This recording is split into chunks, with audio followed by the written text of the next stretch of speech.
It has been such an eventful week, and for the final time, we get to take a look at the papers, the stories, the headlines, the big talking points on Freshly Pressed on the Smooth Breakfast here on Smooth 98.1. We love music, we love life.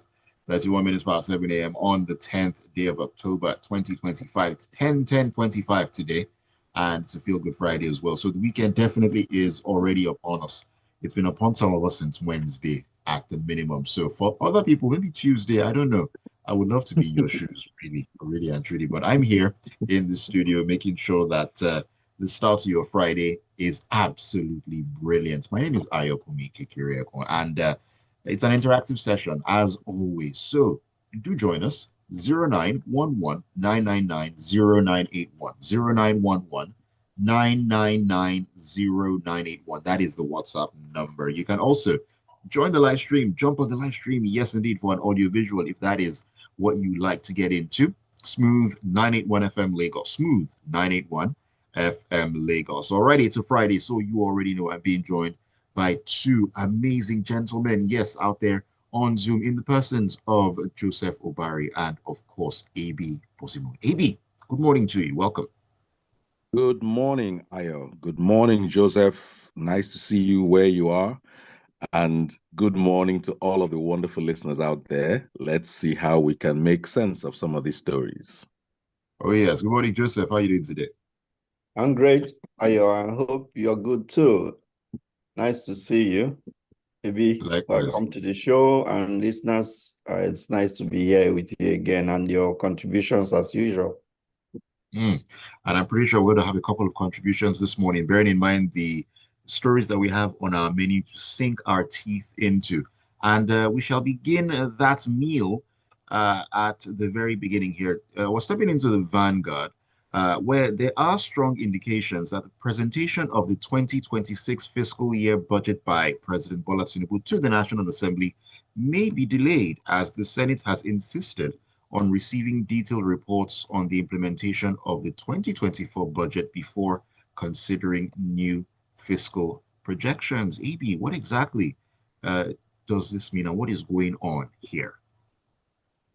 I ask why? Why should it be delayed? Ostensibly, let's first of all start somewhere.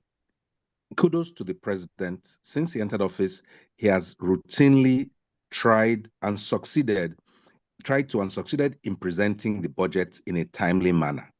So that's the first good point. Secondly, in his recent announcements at the Independence Day, he went on a lot of statements about the positives that have come out, presumably, and in fact checks have shown that overall he was truthful and correct about the things that he was saying. Presumably, all those were informed by numbers. I know that the Nigerian budgeting and reporting system is not done on typewriters because when you look at the budget, it's clearly generated from some electronic source. You have all those codes and everything is well tabulated and all. So I don't see why it should be so hard. If this document, what people are asking for is a report. The Senate is saying, give us a report on what has happened before so that we can place what you are proposing in context. I think it is not, this is October, 10th? October It is the 10th, yes. 282nd day of this year. We have 83 days to go. Why should it be impossible for our Ministry of Finance and all, the presidency is like the biggest ministry in the world. Why should that entire body, Ministry of Finance, all this, not be able to tell our representatives in the Senate exactly how the 2024 and 2024 budget, certainly, maybe 2025 to a certain cutoff date, how they have performed with all the vagaries of, oil price going up and all, we know. But you should be able to state clearly what performance. We test students every year in WAEC. We are testing people every day in JAM. Let our government too stand to be tested. How are you performing? Or are you just making up? I know they're not just making up those numbers. So I'm sorry, I don't agree that the budget should be delayed. What they had one job. What other job are they doing? Do they sell akara? No. Do they deliver sand? No. They juggle and present numbers. Let them do the work they are paid handsomely for, put the numbers together, provide the reports, let the Senate vet it, and then the Senate can now better analyze and review the medium-term expenditure proposals for 2026 and beyond. I disagree that the budget should be delayed. I think it should be one of the president's goals to maintain his consistency in terms of presenting the budget in a timely and thorough manner. Never forget, he is a trained accountant. Numbers are his bread and butter. And I think from his level of leadership, he should be able to direct those under him to do their work. No, we will not accept delays. Of course, if they delayed, what am I going to do? But I am not giving them the excuse that they are trying to build up right now. They don't have an excuse to delay the budget. That's all I'm saying. Now, let us just assume that there is a delay to the presentation of the budget. I mean, are there any ramifications that we should begin to think about? I think it's a bigger fact that we have been operating 2 or 3 overlapping budgets for the past couple of years. So that is actually more serious. If they delay it by a week, delay it by 2 weeks, is that really world changing? I have always felt that the day to present Nigeria's budget should be the first working day after Independence Day. That way, there is more time to debate it, more time to get it passed. And then in Nigeria, especially for capital projects, you have more time entering the dry season to start your capital projects or to continue them in dry weather.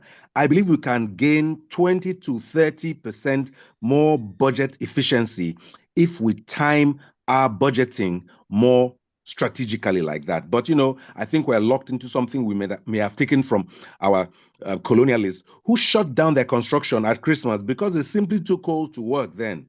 In Nigeria, the best time to work is our dry season. Go figure. Go figure. I like how you put it that way. Alrighty, let us know your thoughts on this on WhatsApp on 0911-999-0981. If you're just tuning in, you can also join us on YouTube. You can find us at Smooth 981 FM Lagos. Smooth 981 FM Lagos. All right, Joseph, I'm coming to you with this particular story, and it's all about what's been going on in the last 24 hours or thereabouts, talking about INEC or stepping into The Guardian, where this story actually looking at things from another perspective, an important perspective nonetheless, that Nigerians have questioned the role of President Tinubu or the president in appointing the new chairman of the Independent National Electoral Commission. Now, just yesterday, the president presented Professor Josh Ojo Amupitan, SAN, as the new INEC chairman to replace Professor Mahmood Yakubu, who served from 2015 till he left the post a few days ago in October of 2025. The National Council of States on Thursday approved the nomination of Amupitan from the North Central, but Nigerians have taken to social media to actually question the president's role in his appointment. And this was also raised on the show on Wednesday when there was a question asked about this. And it is entrenched in the law, but I mean, it is a very unusual law that one is able to appoint the umpire for a particular exercise. Imagine a situation where in the sports competition, you're able to appoint the umpire, the referee, and so on and so forth. So questions are being asked. Why is it that way, Joseph? And what can we do to change that narrative? We've been talking about electoral reforms, and all that. These are all part of what the National Assembly should be looking into.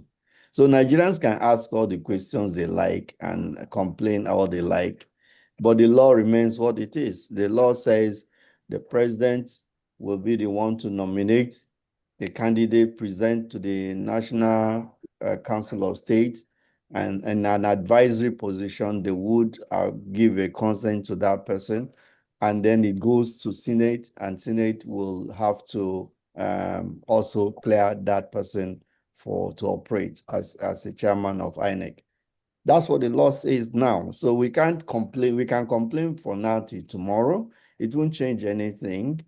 The framers of the Constitution believed that there will be separation of power, that the president will act independently and be honest. But it is not what Nigerians are concerned about now. Is the sincerity of that intention, where you have a rubber stamp Senate, where the senators stand and sing on their mandate, we stand, and then the president brings anything to them, they just pass it.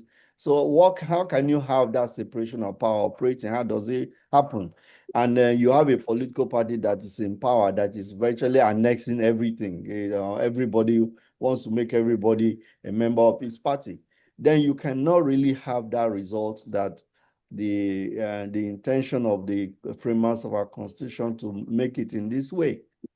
So it's a challenge. What people are saying is that there is some level of conflict of interest when a person who is going to participate in a contest has the right to choose who supervises that contest. And common sense will tell you that, yeah, it is out of place, it's wrong. So, and there have been demand for an actual independent electoral commission.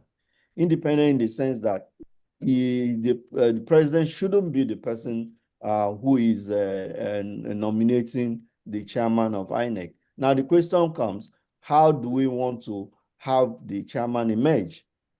Now, so you have to have lawmakers who are sincere, who are thinking critically, and who will now come up with an option where either the person evolves as a technocrat growing in INEC, and then he just comes to that position like you have in some other government agencies, or there should be a different way in which we can select the leader of our electoral commission. So all this will be debated robustly. People can make contribution, but the truth is that the people who have the power to make these changes are beneficiaries of all the distortions in our system. Our problem has been our politicians. Our politicians have been those who have distorted the electoral process. But is there no way to compel them to make these changes? How can you compel them? Are you going to hold a gun to their heads? Are you going to go and stage protest every day at the National Assembly? So if the willingness is not there on the part of those we call our representatives to see the need to create a society where we can have the result we want for our people, then we can never really achieve that.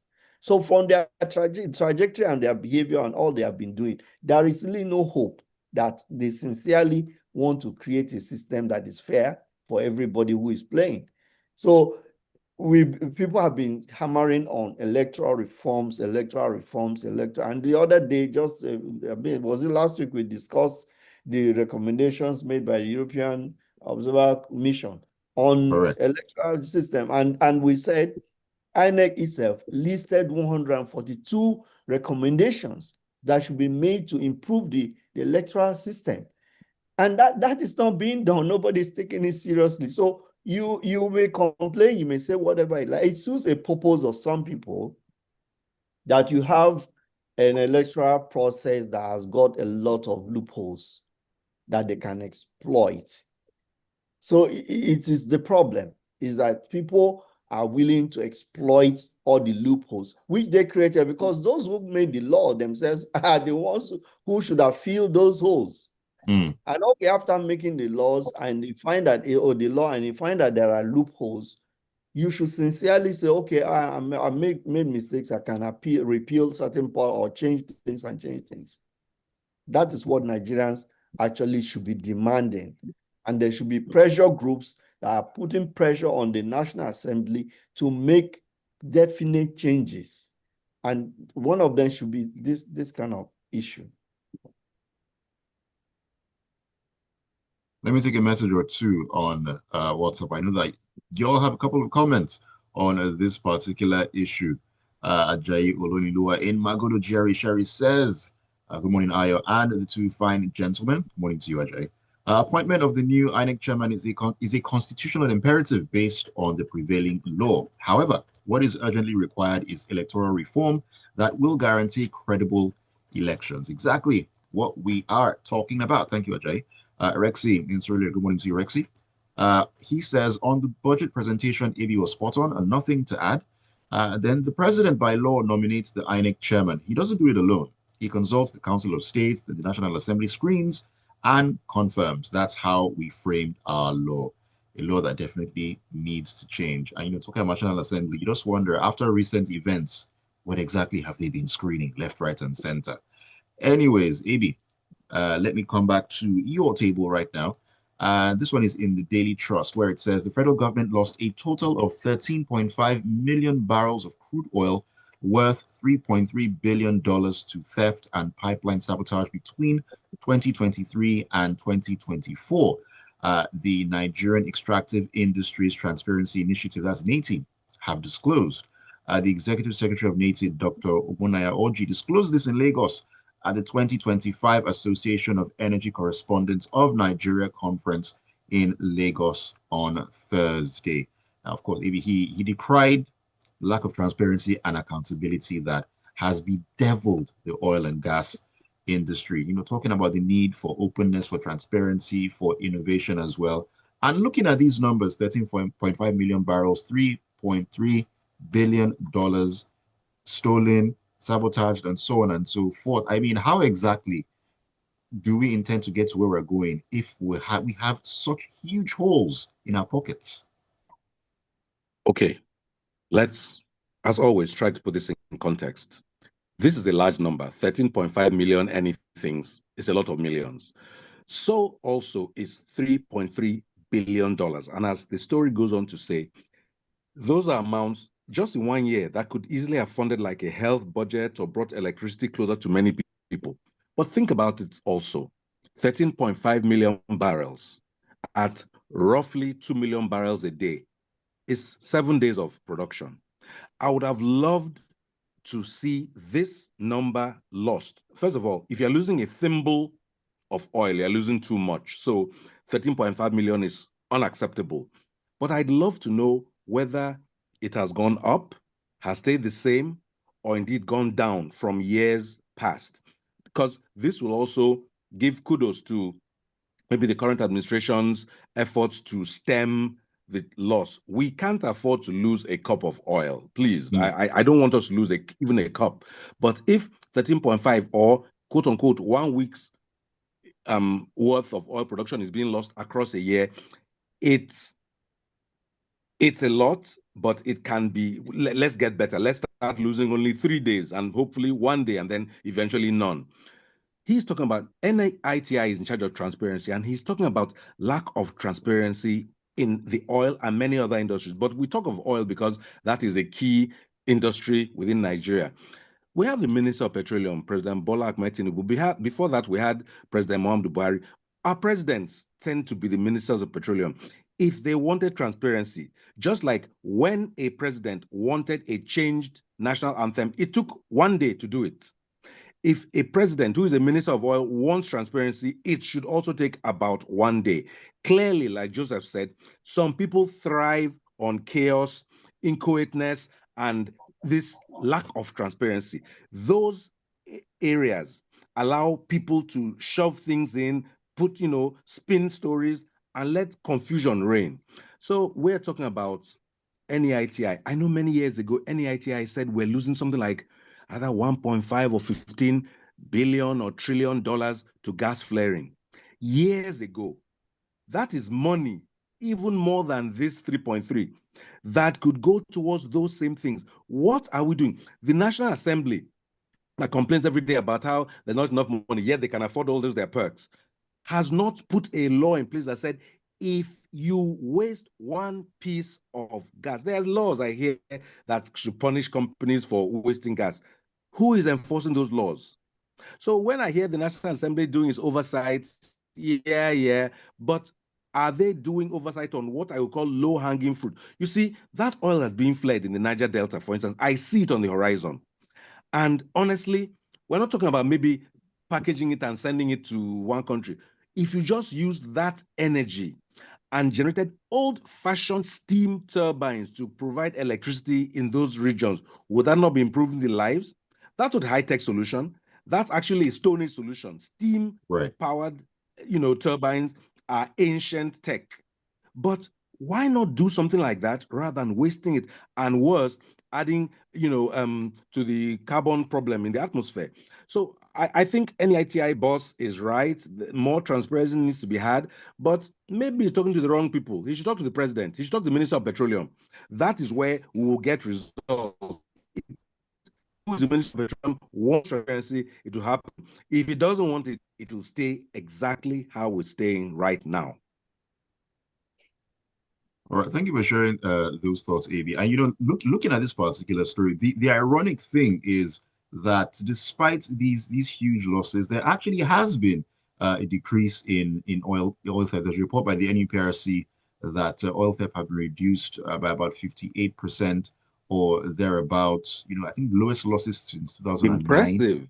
or so. But still, it just goes to show that a lot more can actually be done to bring those numbers down a whole lot more, which will be to the benefit of the nation as well. So there seems to be progress, but not as fast, or as not as huge as we want it to be, but steps all the same.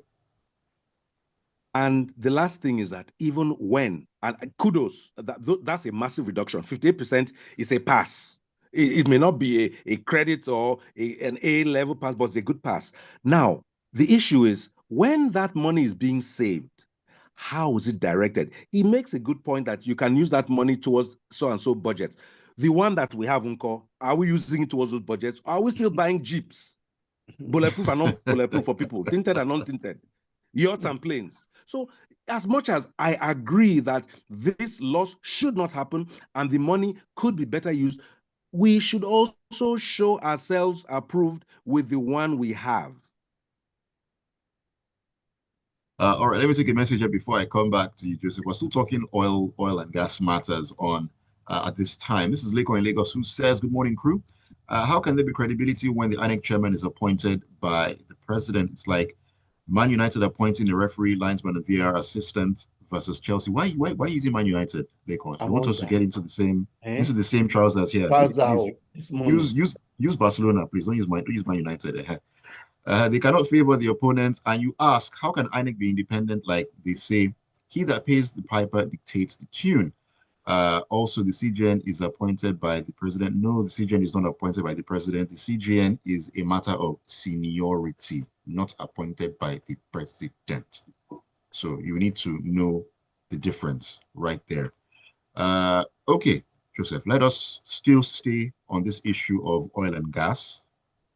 We're heading into the Daily Post, where the House of Representatives has resorted to probe money spent on the rehabilitation of the country's refineries. Now, the House passed the resolution during plenary on Thursday following the adoption of a motion sponsored by Lagos lawmaker Shesi Wingan. Now, while moving the motion, Wingan stated that refineries in Port Harcourt, Warri, and Kaduna have remained non-functional after 2 decades of rehabilitation, despite billions of dollars spent on them. We've talked about accountability, transparency, and so on and so forth. But it seems like the steps toward that are a bit slow. Joseph. Well, Ayo, I can tell you nothing will come out of it. You seem so very sure about that. No, but I mean, we've been talking about, is it the first time they are saying they are going to probe? I mean, do you need how many years or how many months to find out what's going on in the refineries in Nigeria? There's somebody who is in the know of what refining is has come up to say those refineries will never work. That was Dangote saying it, that they will never work. And some people are surprised that, the refineries are not functioning. We want to probe what they did with the money. They embezzled the money, please, for goodness sake, we all know. So what are you going to find out?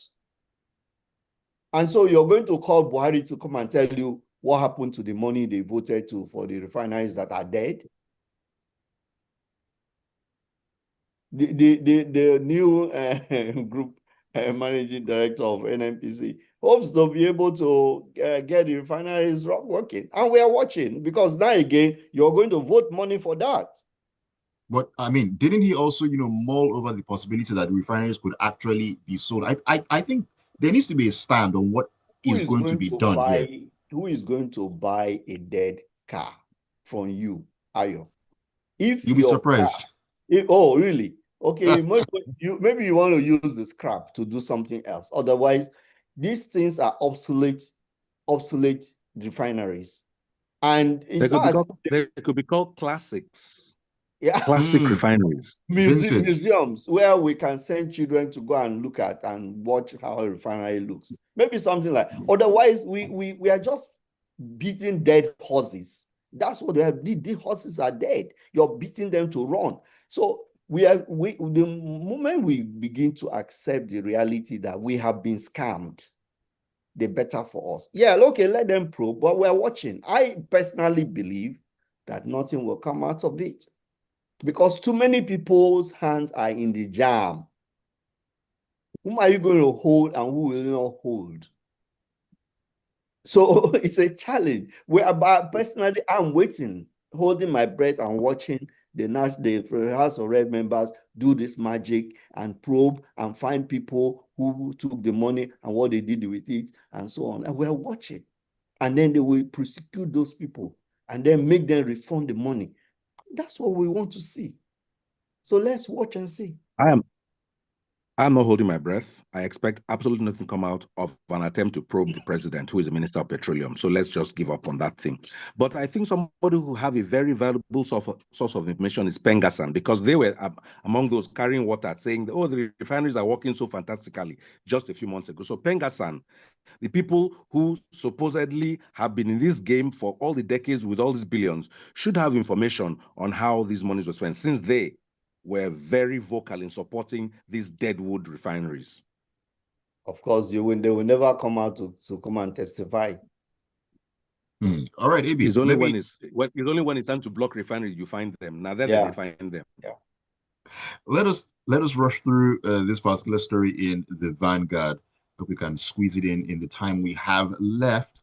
Where the Commandant General of the Vigilante Group of Nigeria, VGN, didn't know that was a thing, Captain Umar Abubakar retired, has urged the federal government to grant formal recognition and institutional support to the organization, saying its members can contribute significantly to efforts aimed at ending banditry and other violent crimes across the country.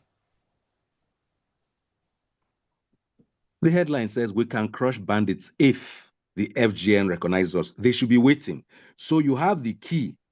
Banditry, according to them, which is terrorism according to any other sane human being, is killing you, your relations, people who are your neighbors, and people in your vicinity. And you are saying, unless and until you are recognized, whatever that means, you will withhold the means and the knowledge to kill terrorists. Well, may you not be the next target of the terrorists. I don't know what they mean by recognition. They say they have tried to enter the formal security services. They haven't been able to because they don't have connections. But suddenly you have what are they called? VGN, Vigilante Group of Nigeria. So you have agglomerated yourself into a group. How about you go up, set about making sure that the terrorists are terminated, giving actionable, but let's never forget, it has been stated that there might be degrees of collusion between the formal security services and these terrorists, because it makes no sense that the Nigerian police, the Nigerian soldiers, and all other people whom I have the highest levels of respect for cannot cannot kill these terrorists. It makes no sense that people come out with bandoliers full of bullets and magazines on their waist, and they're having press briefings and warning CPs of police, not in fact giving them instructions about what they can ask for and what they should do and not do when the terrorists so there's something. I mean, somebody said Nigeria is like a Netflix series that nobody subscribed for. It doesn't make any sense.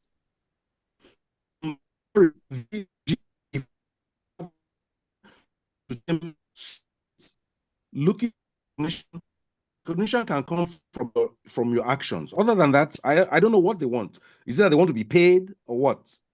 I mean, if that's the recognition they want, maybe there's a way that state governors, who I guess would have over them, should them. But we have a constitution that doesn't allow you put people together. I know here in River State, Wike once tried to do it, and the federal government at the time under Buhari kind of broke it up. So There are a lot of political things back and forth that have a bearing on this, negative bearing on our security, collective security. All right. Let me see how I can rush through all the messages, a number of comments here. This is Zeman in Bristol who says, I laughed when AB said he's a trained accountant. I beg you, is he not a trained accountant, Zeman? Do you know otherwise? He's a trained accountant. Help me ask Zimano. This is Barrister Dan Okuda in Igodo who says, good morning, crew. He who pays the piper dictates the tune. There is no way the INEC chairman will not favor his appointer. Well, I mean, it remains to be seen. It remains to be seen. Obina Gallagher says, morning, guys. They should forget about lost funds used to rehabilitate the refineries that never worked. Before you know it, they'll tell us they spent $32 billion probing the lost funds. It's a fruitless effort. A home video they want to play for us with that probe nonsense. Trillions have been spent on those refineries, yet not a drop of oil from that refinery. Let them sell off and privatize them. Please don't say nobody can buy. If more people can handle those refineries, you'll be shocked. Sell refineries. Well, as AB said, they could be classic or vintage, pieces of, this is coming from, this is Sheon Odiase in Surulere. Good morning, crew. Happy birthday to me. Hey, happy birthday to you, Doc. Happy birthday. More life. Happy and birthday. Thank you for always keeping it tuned. Thank you for always keeping it tuned. You are the real MVP or one of the real MVPs. He then says, it's amazing how we still call those relics refineries. They will spend more money investigating them. And I agree with both AB and Joseph.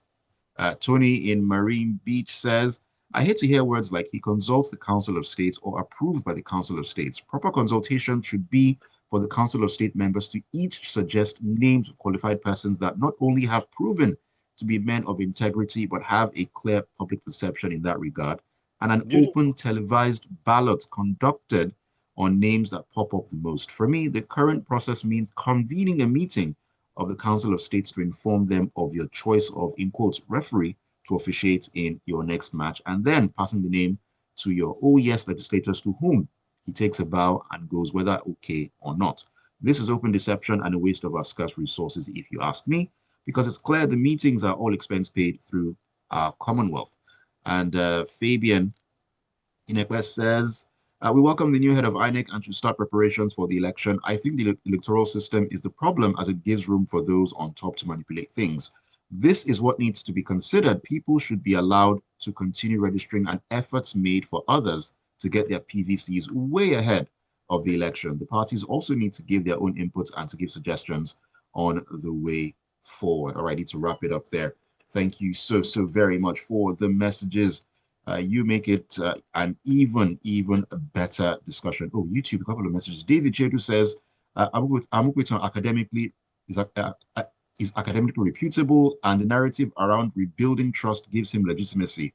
But it's not enough in Nigeria's political climate. And I heard that says, not be only refi hire self, also hire the entire VAR backroom staff. Well, until we change that system, nothing too much we can do.